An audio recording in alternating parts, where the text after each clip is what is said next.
কাৰ্ডম নমস্কাৰ।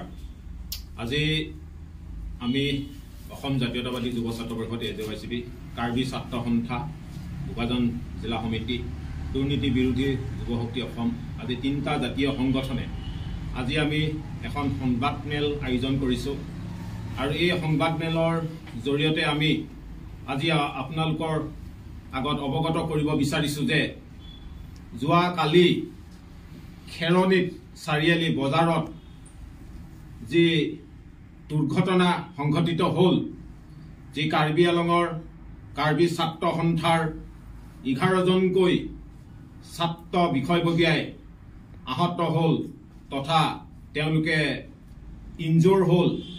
আমি প্ৰথমতে সেই ছাত্ৰ সংগঠনৰ তথা কাৰ্বি ছাত্ৰ সংগঠনৰ বিষয়ববীয়াসকলৰ আশু আৰোগ্য কামনা কৰিছো আৰু তেখেতলোকে সোনকালে সুস্থ হবৰ বাবে আমি ভগৱানৰ ওচৰত প্ৰাৰ্থনা কৰিছো। আৰু এতিয়া আমি ক'ব বিচাৰিছো যে এই 11জনৰ লগতে আমি খবৰ পাইছো যে 4জন অতিকৈ গুৰুতৰভাৱে আহত হৈছে। আমি চৰকাৰলৈ আমাৰ এতিয়া দাবী হৈছে তিনিটাকৈ জাতীয় সংগঠনৰ আমি ক'ব বিচাৰিছো যে খেৰণীত যি পিজিআৰ আৰু ভিজিআৰ যি চৰকাৰী ভূমিত যি বহিৰাগতই অবৈধভাৱে দখল কৰি পেলাই আজি কাৰ্বি আলঙতে যে ভূমিপুত্ৰসকলক আক্ৰমণ কৰিছে, এইটো বিষয়ে চৰকাৰখনৰ বাবে আজি লাজ্জজনক বিষয় হৈছে। আমি স্বায়ত্তশাসিত পৰিষদৰ তথা কাউন্সিলৰ মুখ্য কাৰ্যবাহী সদস্য মাননীয় ডক্টৰ তুলিৰাম ৰংহাংদেৱক আমি আজি এই সংবাদমেলৰ জৰিয়তে আমি ক'ব বিচাৰিছো যে তেওঁলৈ আমি আবেদন ৰাখিব বিচাৰিছো যে এই খেৰণী অঞ্চলটো যি বহিৰাগত যি আমি কওঁ বহিৰাগত লোকসকলে যে চৰকাৰী মাটিত বেদখল কৰি পেলাই তেওঁলোকে সেই মাটিতে সিদিনা যেতিয়া ৰাষ্ট্ৰপতি যেতিয়া মেঘালয়লৈ আহিছিলে সেই সময়ত তেওঁলোকে কেনেকৈ মেমৰেণ্ডাম দিব পাৰিলে যে তেওঁলোকৰ চৰকাৰী মাটিত তেওঁলোকক ম্যাদী পতা লাগে বা তেওঁলোকক পতা বহনা দিব লাগে। আমি খিলঞ্জীয়া মানুহক আজি চৰকাৰী ভূমি আমি বেদখল কৰিবলৈ সাহস নকৰো। তৎসত্ত্বেও কিন্তু বহিৰাগতৰ পৰা আজি 20-25 বছৰ হোৱা নাই সেই ডখৰ জেগাত তেওঁলোকে বসবাস কৰা, তেওঁলোকে কেনেকৈ তাত বসবাস কৰিবলৈ পাৰিছে।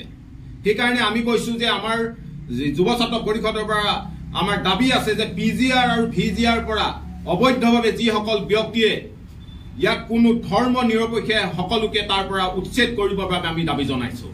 অতি শীঘ্ৰে স্বায়ত্ত পৰিষদে এই ক্ষেত্ৰত বিহিত ব্যৱস্থা গ্ৰহণ কৰিবলৈ আমি যুৱ ছাত্ৰ পৰিষদে আজি দাবী জনাইছো।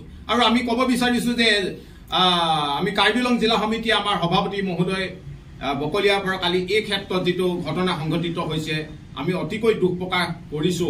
আমি যোগাযোগ কৰি আছো আৰু সম্পূৰ্ণ এই যিটো ঘটনাৰ লগত যিসকল দোষী তথা এই কালপিত কিতাপ যিসকলে সংঘটিত কৰিছে, যি গাড়ীৰ পৰা যি মানুহক ইনজুৰ কৰিছে, সেইসকলক প্ৰশাসনে 24 ঘণ্টাৰ ভিতৰত এৰেষ্ট কৰি পেলাই উচিত তদন্তকে তেওঁলোকক পানিছমেণ্ট দিবৰ বাবে আমি দাবী জনাইছো। আমি কৈছো যে আজি ভূমিপুত্ৰই বিজেপি চৰকাৰে কৈছিলে যে ভূমিপুত্ৰ সুৰক্ষা হ'ব, জাতি মাটি ভেটি ৰক্ষা হ'ব। আজি তেতিয়াহ'লে আজি ভূমিপুত্ৰসকলৰ আজি কিয় অৱস্থা এনেকুৱা হৈছে? আজি বহিৰাগতৰ সকলৰ হাতত আজি আমি কিয় বাৰে বাৰে লাঞ্ছিত হ'ব লাগিছে? আজি কাৰ্বি আংলঙতে হওক বা অসমতেই হওক আজি বহিৰাগতসকলে আমি বহিৰাগতৰ লোকৰ হাতত আজি আমি মাৰ খাবলগীয়া হৈছে, লাঞ্ছনা পাবলগীয়া হৈছে। আমি কোনো কমিউনেল কথা ক'বলৈ যোৱা নাই, আমি আইনগত ব্যৱস্থাৰ কথা কৈছো। আইন হাতত তুলি ল'বৰ বাবে সেই লোকসকলক অধিকাৰ কোনে দিলে? সেইকাৰণে কাৰ্বি আংলঙৰ SP মহোদয় লগতে DC মহোদয় স্বায়ত্তশাসিত পৰিষদৰ মাননীয় মুখ্য কাৰ্যবাহী ডক্টৰ তুলিৰাম ৰংহাংদেৱক এই ক্ষেত্ৰত কড়া শাসন তথা উচিত বিচাৰ কৰি পেলাই তেওঁলোকক য'তেই পলাই আছে তেওঁলোকক এৰেষ্ট কৰি পেলাই জেল হাজতলৈ প্ৰেৰণ কৰিবৰ বাবে আমি দাবী জনাইছো। আৰু যিসকলে ইনজুৰ হৈছে, যিসকলে আজি এই নিজৰ মাটি ৰক্ষা কৰিবলৈ গৈ পেলাই নিজৰ মানে আহত হ'বলগীয়া হৈছে, তেওঁলোকৰ পৰিয়ালক স্বায়ত্তশাসিত পৰিষদৰ তৰফৰ পৰা 20 লাখকৈ এককালীন সাহায্য দিবৰ বাবে আজি আমি AJYCB দাবী জনাইছো, কাৰ্বি ছাত্ৰ সন্থাই দাবী জনাইছো, দুৰ্নীতি বিৰোধী যুৱ শক্তি আমি দাবী জনাইছো। আৰু তেওঁলোকক আজি ন্যায় দিবৰ বাবে যিসকলে আজি এই ঘটনাটোৰ লগত আহত হৈছে ভূমিপুত্ৰসকলক ন্যায় দিবৰ বাবে আমি যুৱ ছাত্ৰ পৰিষদে দাবী জনাইছো। আৰু কৈছো যে দৰসিং ৰংহাং বিধায়ক বা আমাৰ অমৰ সিং টিছু ডাঙৰীয়া তালৈ গৈছে, তাত তেওঁলোকে সান্তনা দিলেই নহ'ব, জাতিটো সুৰক্ষা দিব লাগিব, খিলঞ্জীয়া ভূমিপুত্ৰসকলৰ সুৰক্ষা দিব লাগিব।